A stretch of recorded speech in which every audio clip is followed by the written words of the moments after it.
Hello, this is Yogeshkumar Rathod. I want to give you some information on Sardar Vallabhbhai Patel. Sardar Vallabhbhai Patel was born on 31st October 1875 in Nadiad, Gujarat. He was barrister. He was first Deputy Prime Minister of India.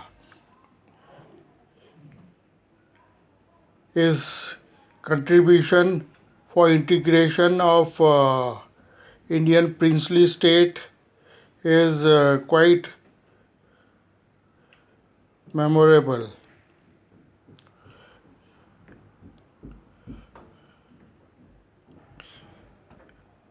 He was awarded Bharat Ratna.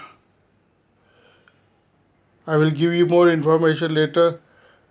Thank you.